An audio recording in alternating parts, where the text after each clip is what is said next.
Bethutha Kudama. It's the 23rd Psalm. Psalm 23 is often read at funerals, most of the time, in fact. Psalm 23 was written by David. And David was a king. He was also a shepherd. But between the times that he was king and shepherd, he was a soldier. He was a warrior. I remember Robert Zahn telling me that before he went into battle, and that was over 100 times, that he would read the Psalms. There were 3 Psalms that he read, and one of them was the 23rd Psalm. As I was thinking about what I would say today, I thought, the 23rd Psalm, I've never read it or thought about it as the psalm of a soldier. But it was for him. Every time. Every time as he was preparing with all the other things that needed to happen, he stopped and he read the Psalms. And he reminded himself that the Lord is my shepherd. I shall not want. He makes me lie down in green pastures. He leads me beside still waters. He restores my soul. How important were those words for him to hear? To read those words, to be reminded that the Lord was his shepherd, and that as a shepherd guides his sheep, and as the shepherd protects his sheep, so Robert Zahn was being protected by the Lord that he loved. I can imagine that there were many times when his soul was weary. It had to be. When he prayed, the Lord is my shepherd. He leads me beside still waters. He restores my soul. What more important word did he need to hear from God than that soul-restoring power of the Holy Spirit?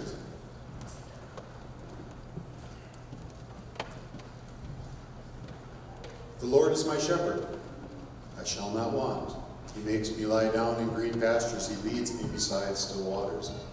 He restores my soul. He leads me in paths of righteousness for his name's sake.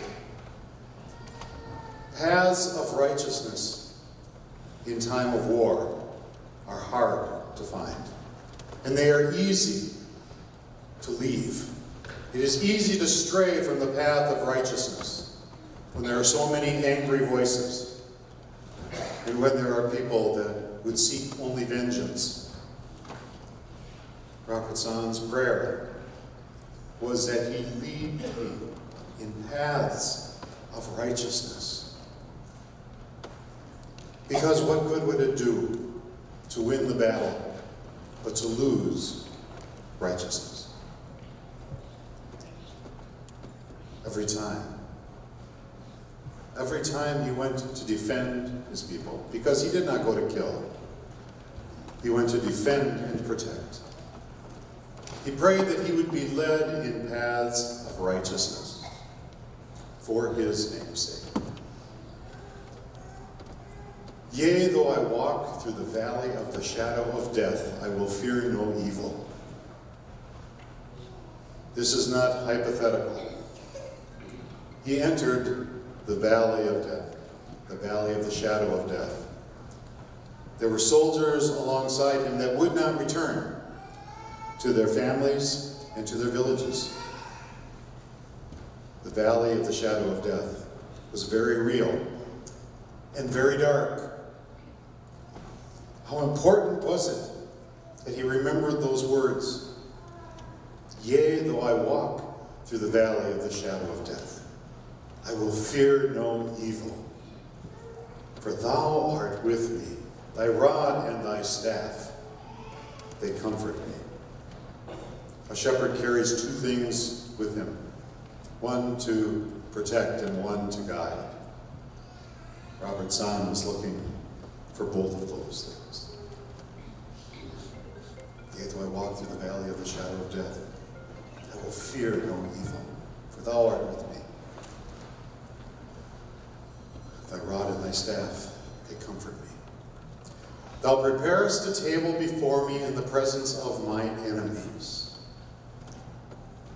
Even in the midst of enemies, Robert Zahn knew the comfort of this one to whom he owed his ultimate allegiance.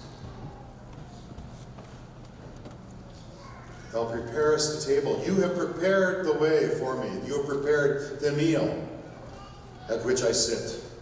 Even though my enemies are all around me, still you are there.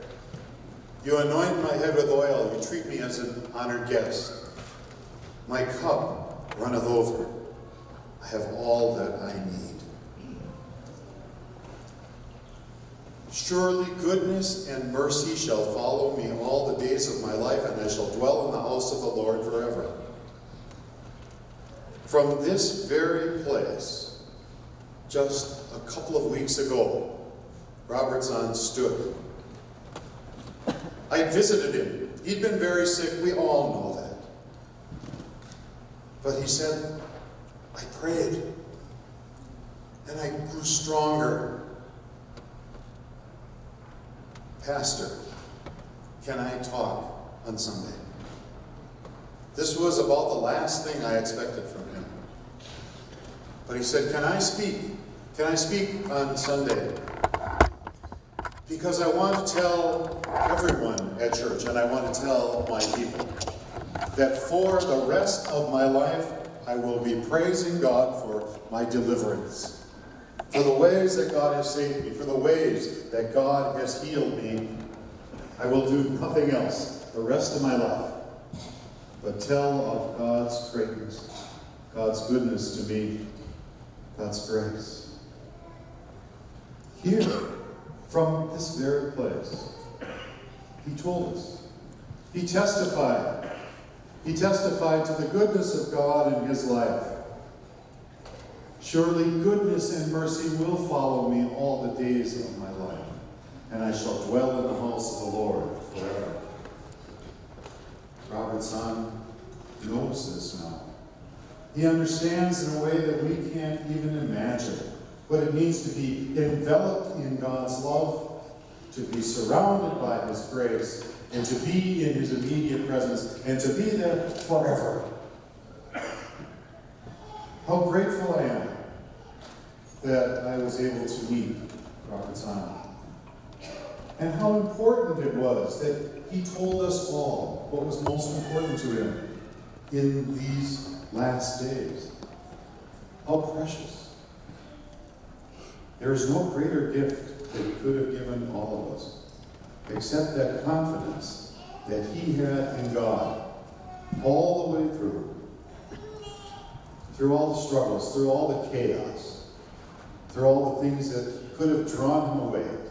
He stayed in those paths of righteousness. And he knew, and he showed us the grace of God. Tablut Mahn, Robert Zahn, you also came out.